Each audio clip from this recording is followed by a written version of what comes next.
जब मलाकुल मौत आवेगी तुम्हारे सामने, जब मलाकुल मौत आवेगी तुम्हारे सामने, तुमको फुर्सत नहीं मिलेगी लुभाने के लिए, तुमको फुर्सत नहीं मिलेगी লুভালানে কে লিয়ে। যখন তোমার সম্মুখে আজরাইল একবার হাজির হবে, কথা বলার পর্যন্ত তুমি সুযোগ পাবে না, কথা বলা পর্যন্ত তুমি সুযোগ পাবে না। মৌত কা সমঝাবে গাফিল ইখতিতাম জিন্দেগি, मौत को समझावे गाफिल इख्तिताम जिंदगी। दर हकीकत मौत तेरा इब्तिदाई बंदगी, दर हकीकत मौत तेरा इब्तिदाई जिंदगी। গাফেল ব্যক্তি, উদাসীন ব্যক্তি মনে করে মৃত্যুই মনে হয় তার শেষ, অথচ বাস্তবতা হলো মৃত্যুই তার জীবনের মাত্র শুরু। यहाँ हम सब मुसाफिर है वही आखिर ठिकाना, यहाँ हम सब मुसाफिर है वही आखिर ठिकाना। कोई आगे रवाना है कोई पीछे रवाना, कोई आगे रवाना है कोई पीछे रवाना। আমরা সকলে এখানে মুসাফির, এখানে থাকার জায়গা নয়। কেউ আগে দুনিয়া ছেড়ে চলে যাবে, আবার কেউ পরে দুনিয়া ছেড়ে চলে যাবে, কিন্তু আপনাকে যাইতে তো হবে। যাইতে হলে কেন আপনি জান্নাতের মেহমান হয়ে যাবেন না? ওয়াত্তাকু ইয়াওমান তুরজাউনা ফীহি ইলাল্লাহ, ওই দিনটাকে ভয় করো যেই দিন তোমাদেরকে আল্লাহর দরবারে চলে যেতে হইবে, যেই দিন তোমাদেরকে আল্লাহর সম্মুখে দাঁড়াইতে হইবে, ওই দিনকে তুমি বেশি বেশি ভয় করো। শুধু ভয় নয়, অন্তরের মধ্যে জায়গা দিয়ে দাও, কারণ আল্লাহর দরবারে যখন তুমি দাঁড়াইবে তোমার ঈমান এবং আমল ছাড়া আর কিছুই রইবে না। একমাত্র তোমার সম্বল ঈমান, দ্বিতীয় আরেকমাত্র সম্বল হলো তোমার আমল। তোমার ঈমান এবং আমল যদি নিয়ে তুমি ওই মালিকের দরবারে যাইতে পারো, তাহলেই কেবল মাত্র তুমি সফল। আমি একটু আগেও একটা আয়াতের মধ্যে বলেছি, বান্দা দুনিয়াতে যা তুমি করো সব কর্মফল আল্লাহ তাআলা কোথায় দান করবেন? কিয়ামতের মাঠে দান করবেন। কোন মাঠে? কিয়ামতের মাঠে আল্লাহ তাআলা দান করবেন। বান্দার আমলগুলোকে হিসাবের জন্য কিয়ামতের মাঠ আল্লাহ তাআলা তৈরি করবেন। ওয়াতাযারুহা কাআন সফসফা, আল্লাহ তাআলা এমন একটা মাঠ তৈরি করবেন যেই মাঠকে সমতল ভূমি বানাইবেন, না কোনো উঁচু থাকবে না কোনো নিচু থাকবে, এমন একটা মাঠ তৈরি করবেন। হাজার হাজার লক্ষ লক্ষ মানুষকে একত্রিত করবেন। সেই মাঠ এমন এক মাঠ, জিন্নাতকেও আল্লাহ পাক একত্রিত করবেন, মানুষকেও আল্লাহ পাক একত্রিত করবেন, ইনসানকেও আল্লাহ পাক একত্রিত করবেন, মালাইকাগুলোকেও আল্লাহ পাক একত্রিত করবেন। ওই দিনটাই হলো আসল দিন। ওই দিনে যেই ব্যক্তি সফল হবে সেই হলো প্রকৃত সফল। সেই কি? প্রকৃত সফল। সেই ব্যক্তি কি? প্রকৃত সফল। কথা বলেন না কেন? ওই মাঠে যাকে আল্লাহ তাআলা নাজাত দিবেন, আল্লাহ তাআলা কি দিবেন? নাজাত দিবেন। ওই ব্যক্তি কেবল একমাত্র সফল। যেই ব্যক্তি ওই দিন নাজাত পাবে না, সে কখনো সফল হতে পারবে না। আল্লাহর নবী রাহমাতুল লিল আলামিন হাদিসের মধ্যে ঘোষণা করেন, হাদিসটি বর্ণিত আয়েশা রাদিয়াল্লাহু তাআলা আনহা থেকে, عن عائشة رضي الله تعالى عنها قالت قال رسول الله صلى الله عليه وسلم أما ذن عائشة رضي الله تعالى عنه بلن رحمة للعالمين پیغمبر عليه الصلاة والسلام بلن يحشر الناس يوم القيامة حفاة عراة غرلان কিয়ামতের মাঠে মানুষগুলো একত্রিত হইবে জুতাবিহীন খাতনাবিহীন মানুষগুলো একত্রিত হইবে উলঙ্গ অবস্থায় মানুষগুলো একত্রিত হইবে মানুষের পরনে কোনো কাপড় থাকবে না মানুষের পায়ে কোনো জুতা থাকবে না মানুষগুলো খাতনাবিহীন অবস্থায় ওই মাঠের মধ্যে একত্রিত করা হইবে এই কথা যখন আম্মাজান আয়েশা রাদিয়াল্লাহু তাআলা আনহু আল্লাহ রাসূল সাল্লাল্লাহু আলাইহি ওয়াসাল্লামের জবান মুবারক থেকে শুনলেন তখন তিনি লজ্জায় মাথাকে নিচু করে দিলেন এবং প্রশ্ন করলেন ইয়া রাসূলুল্লাহ ইয়া হাবিবাল্লাহ সেদিন কি পুরুষ এবং মহিলা কি একত্রিত হবে আর রিজালু ওয়ান নিসাউ জামিআ মহিলা এবং পুরুষ কি সকলেই সেখানে কি একত্রিত হবে আল্লাহর নবী রাহমাতুল লিল আলামিন আয়েশা রাদিয়াল্লাহু তাআলা আনহার কথার জবাবে বললেন ও আয়েশা সেদিন মহিলা এবং পুরুষ সকলেই তিনি একত্রিত হইবে এবং তাদের কারো গায়ে কাপড় থাকবে না এই কথা শোনার পর আয়েশা রাদিয়াল্লাহু তাআলা লজ্জায় মাথাকে নিচু করে দিলেন আয়েশা রাদিয়াল্লাহু তাআলা বললেন ইয়া রাসূলুল্লাহ ইয়ানজুরুনা বা'দান ইলা বা'দিন তাহলে কি একে অপরের দিকে তাকাইবে না পুরুষ কি মহিলার দিক তাকাবে না মহিলা কি পুরুষের দিক তাকাবে না কারণ তাদের তো কোনো কাপড় থাকবে না আল্লাহর নবী রাহমাতুল লিল আলামিন আম্মা জান আয়েশা রাদিয়াল্লাহু তাআলা আনহার প্রশ্নের উত্তরে বলেন আল আমরু আশাদ্দু আন ইউহিম্মাহুম মিন যালিক ও আয়েশা ওই দিনটা তোমার দুনিয়ার স্বাভাবিক দিনের মতো হইবে না ওই দিনটা স্বাভাবিক দিনের মুহূর্তের মতো হইবে না ওই দিনের মুহূর্তটা হবে ভয়ঙ্কর ভয়ঙ্কর কেমন ভয়ঙ্কর তুমি জানো আয়েশা রাদিয়াল্লাহু তাআলা আনহাকে বললেন এমন ভয়ঙ্কর হবে যে মানুষ তাকাবে এই আকলে তার চিন্তাটাও নিয়ে আসতে পারবে না এমন ভয়ঙ্কর ওই দিনটা এমন ভয়ঙ্কর হয়ে যাবে সুতরাং ওই দিনকে ভয় করো ওই দিনের ভয় অন্তরের মধ্যে জাগ্রত করো এই বিষয়ে আল্লাহ তাআলা পবিত্র কালামুল্লাহ পাকে বলেন ইয়া আইয়ুহান নাস সুত্তাকু রাব্বাকুম ও দুনিয়ার মানুষ তোমরা আল্লাহ তাআলাকে ভয় করো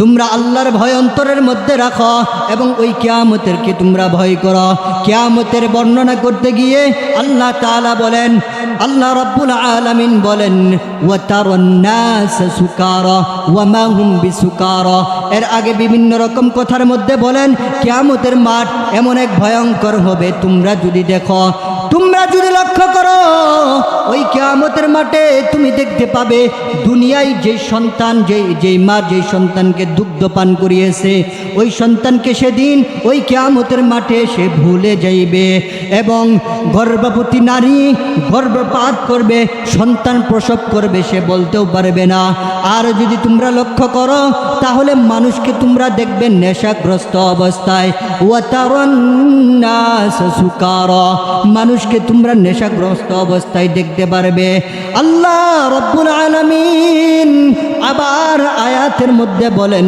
ওয়ালাকিন আযাবাল্লাহি শাদীদ আল্লাহ বলেন তোমরা যখন মানুষের প্রতি লক্ষ্য করবে মানুষকে তোমরা নেশাগ্রস্ত অবস্থায় দেখবে কিন্তু মূলত তারা কেউ নেশা করে নাই কারণ কি তারে মানুষ কেন তাহলে নেশাগ্রস্ত মানুষ একবার এদিকে দৌড়ায় আবার ওদিকে দৌড়ায় মানুষ এমন কেন করে আল্লাহ বলেন ওয়ালাকিন আযাবাল্লাহি শাদীদ আল্লাহর আযাব সেদিন এমন ভয়ঙ্কর হবে ভয়ঙ্করের কারণে মানুষগুলো একবার এদিকে ছুটবে আর একবার এদিকে ছুটবে মানুষগুলো নেশাগ্রস্তের মতো দেখা যাবে কিন্তু কেউ তারা নেশা করে নাই নারীগুলো উলঙ্গ অবস্থায় থাকবে মানুষগুলো উলঙ্গ অবস্থায় থাকবে কিন্তু কেউ কারোর দিকে তাকাবে না মিনহুম মাইয়াকুনা ইলা কাবাইহি আল্লাহর নবী বলেন ঘাম কারো কারো গোড়ালি পর্যন্ত পর্যন্ত পৌঁছে যাইবে। এত পরিমাণ ফিকির করবেন, এত পরিমাণ পেরেশানি হবেন, ঘামের কারণে গুড়ালি পর্যন্ত ঘাম পৌঁছে যাবে। ওয়ামিনহুম মাইয়াকুনা ইলা রুকবাতাইহি, আবার কারো কারো ঘামের পরিমাণ হাঁটু পরিমাণ হয়ে যাবে।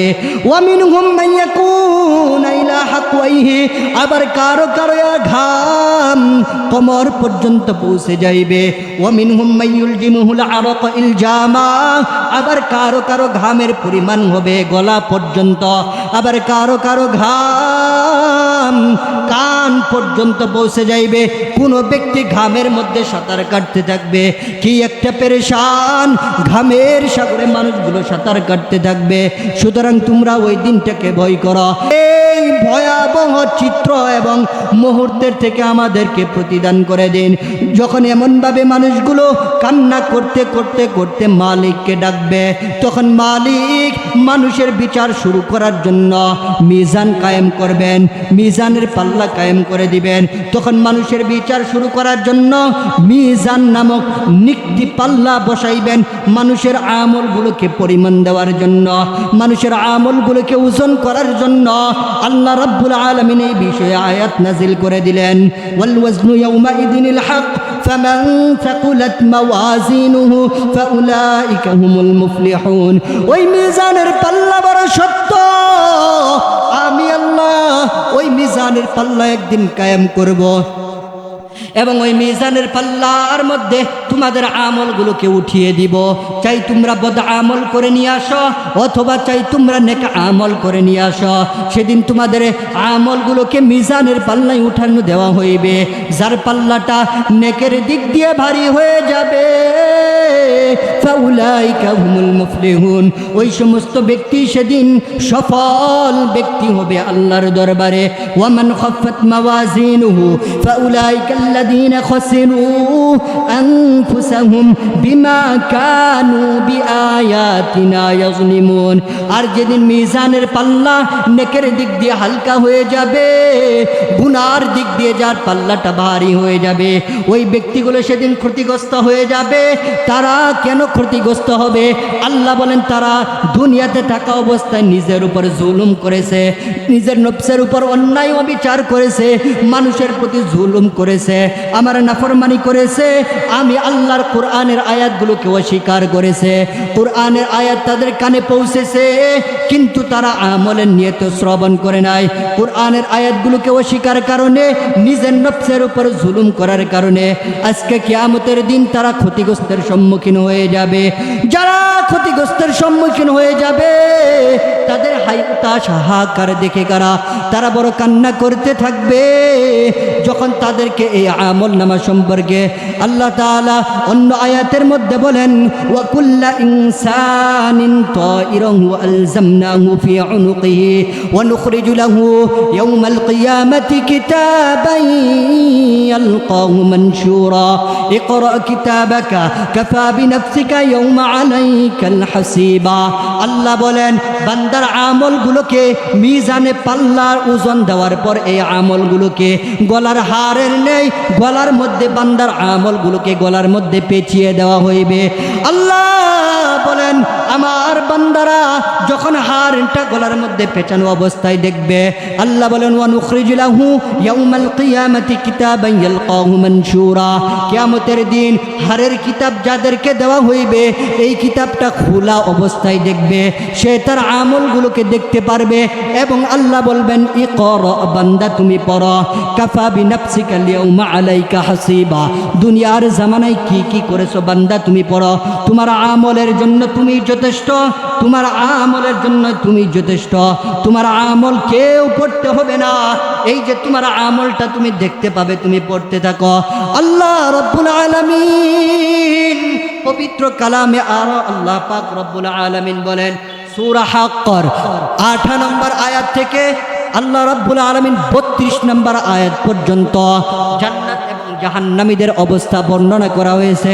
কারণ সেদিন তো মিজানের পাল্লায় আমল যখন হিসাব নিকাশ শুরু হয়ে যাবে, হিসাব শেষে যখন যখন মানুষকে, তখন আল্লাহ পাক জান্নাতি দিয়ে দিবেন, নেককারদেরকে জান্নাতি দিবেন এবং বদকারদেরকে জাহান্নামে পৌঁছায় দিবেন। আল্লাহ রাব্বুল আলামিন জান্নাত এবং জাহান্নামে দেওয়ার আগে বান্দার চিত্র বর্ণনা করতেছেন। আল্লাহ রাব্বুল আলামিন বলেন, فأما من أوتي كتابه بيمينه, ওই মিজানের পাল্লায় যখন আমল নামাটা, বান্দার আমল নামাটা মেপে মেপে যখন একটা কিতাব তাদেরকে হাতে দেওয়া হইবে, যার কিতাবটা ডান হাতে পৌঁছে যাবে, যেই ব্যক্তি আমল নামা ডান হাতে পেয়ে যাবে, ফায়াকুলু হাউম ইকরাউ কিতাবিয়া, ওই ব্যক্তি খুশিতে আত্মহারা হয়ে যাবে, আমার কিতাবটা ডান হাতে চলে আসছে। ওই ব্যক্তিটা মানুষের ধারে ধারে ধারে ধারে দৌড়াইয়ে যাবে আর মানুষকে বলবে, فيقول هاؤم اقرؤوا كتابيا وعبد الله وعبد الرحمن, প্রতিটি বান্দার কাছে গিয়ে গিয়ে বলবে, আমার আমল নামাটা পড়ো, আমার আমল নামাটা পড়ে পড়ে আমাকে শোনাও। কারণ ওই ব্যক্তি তো যার ডান হাতে কিতাব পেয়েছে, আর ওই ব্যক্তি তো সেদিন জান্নাতি ঘোষণা হয়ে যাবে। জান্নাতের এই কিতাবটা নিয়ে গুনাহগারের ধারে ধারে গিয়ে বলবে, আমার কিতাবটা পড়ে পড়ে আমাকে শোনাও, আমি দুনিয়াতে কি করেছি তোমরা পড়ো, আমি একটু শ্রবণ করি। তখন তারা পড়তে থাকবে আর বলতে থাকবে, হায় আফসোস, তুমি বড় সেদিন সফল, তুমি বড় আল্লাহর দরবারে সম্মানিত ব্যক্তি, তোমার জন্য তো আল্লাহ জান্নাত রেখেছে। ওই ব্যক্তি তখন বলবে, কেন তোমরা জানো নি? আজকে আমার ডান হাতে আমল নামা আল্লাহ আমাকে কেন দিছে তোমরা জানো নি?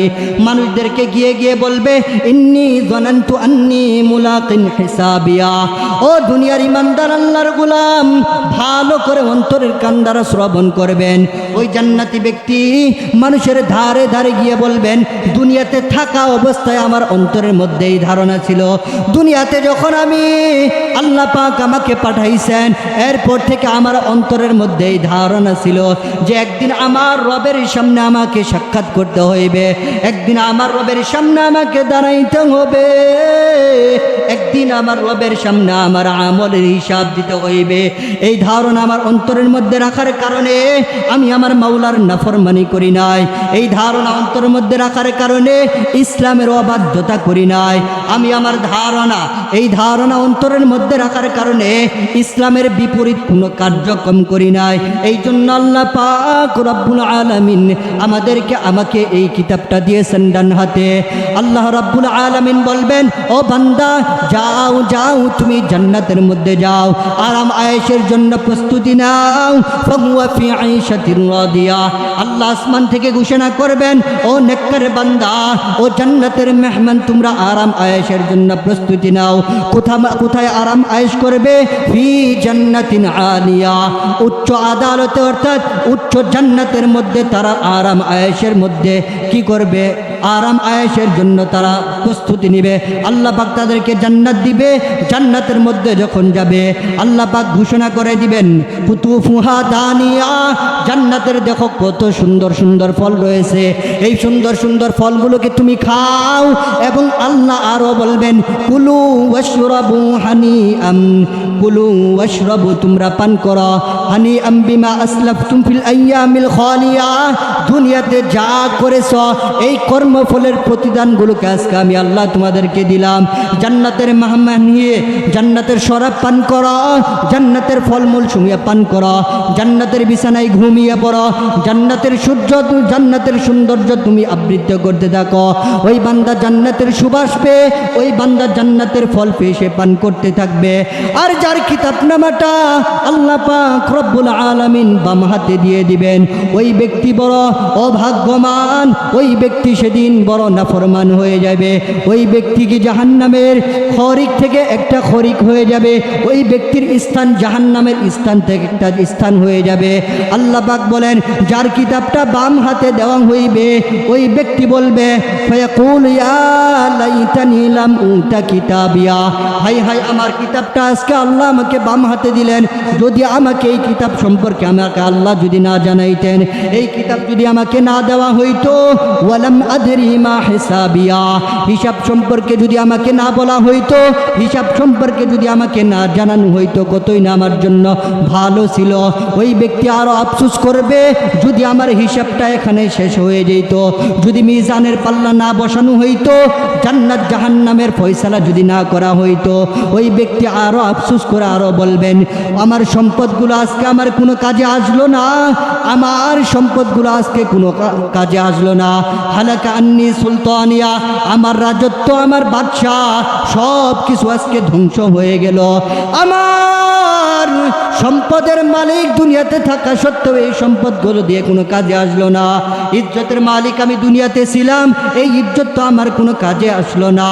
সুলতানের মালিক তো আমি দুনিয়াতে ছিলাম, বাদশাহী তো আমি দুনিয়াতে ছিলাম, আজকে আমার বাদশাহী কই? আল্লাহ রাব্বুল আলামিন ফেরেশতাদেরকে বলবে, ডাক দিয়ে বলবেন ও আমার ফেরেশতারা, খুযুহু ফাগল্লু, এই নাফরমানকে তোমরা ধরো না, নাফরমানকে তোমরা ধরো। খুযুহু ফাগল্লু, নাফরমানকে ধরো। সুম্মাল জাহিম সাল্লু, এই নাফরমানকে ধরে জাহান্নামের মধ্যে নাফরমানকে নিক্ষেপ করো। তখন ফেরেশতারা ওই নাফরমানকে ধরে জোরে নিক্ষিপ্ত পুকার নেই জাহান্নামের মধ্যে নিক্ষেপ করবে। এই জন্য আল্লাহ রাব্বুল আলামিন বলেন, তোমরা জাহান্নাম থেকে বাঁচার জন্য আমি আল্লাহর দরবারে চলে আসো, জাহান্নাম থেকে তাফারুক হওয়ার জন্য আল্লাহর দরবারে চলে আসো। আমার জাহান্নামের আগুন থেকে আমার কাছে ক্ষমা চাও, আমার জাহান্নামের আগুন থেকে আমার কাছে মাফ চাও। জাহান্নামের আগুন বড় ভয়ঙ্কর। ও বান্দা, কেমন ভয়ঙ্কর তুমি জানো? কুল্লামা নাদিদাত জুলুদুহুম বাদদালনাহুম জুলুদান গায়রাহা লিয়াযুকুল আযাব। যখন কোনো ব্যক্তিকে জাহান্নামের মধ্যে নিক্ষেপ করা হবে, সাথে সাথে তার চামড়াগুলো পুড়ে ছারখার হয়ে যাবে। আল্লাহ রাব্বুল আলামিন ওই জাহান্নামী ব্যক্তিকে আবার নতুন চামড়া দান করবেন, আর আল্লাহ বলবেন, ও নাফরমান, দুনিয়াতে তো আমার অনেক নাফরমানি করলা, এখন তুমি জাহান্নামের স্বাদ আস্বাদন করো। লিয়াযুকুল আযাব, আমি আল্লাহর আযাব যে কত ভয়ঙ্কর তুমি স্বাদ আস্বাদন করো। এই জন্য জাহান্নাম থেকে ক্ষমা চান, নিজের অন্তরের মধ্যে আল্লাহর ভয় ঢুকান, আল্লাহর কাছে জাহান্নামের আগুন থেকে ক্ষমা চান। কারণ ক্ষমা কেন চাবেন না? দুনিয়ার সামান্য আগুন আপনি সহ্য করতে পারেন না, দুনিয়ার আগুনের ধারেও আপনি যাইতে পারেন না, দুনিয়ার আগুনের কাছেও আপনি যাইতে পারেন না। ওই জাহান্নামের আগুনের মধ্যে আপনি কিভাবে থাকবেন?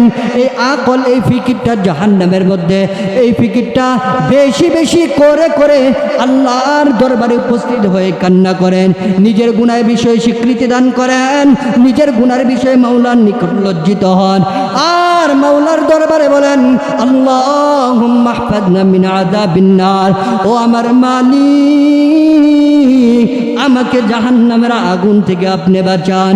বেশি বেশি দোয়া করেন, আল্লাহুম্মা আজিরনা মিনান নার, আমাকে জাহান্নামের আগুন থেকে বাঁচান, আমাকে জাহান্নামের আগুন থেকে আপনি বাঁচান। এই জন্য আমরা জাহান্নামের আগুন বড় সহ্য করতে পারবো না, জাহান্নামের আগুন বড় ভয়ঙ্কর। এই ভয়ঙ্কর আগুন থেকে আমাদেরকে ক্ষমা চাইতে হবে।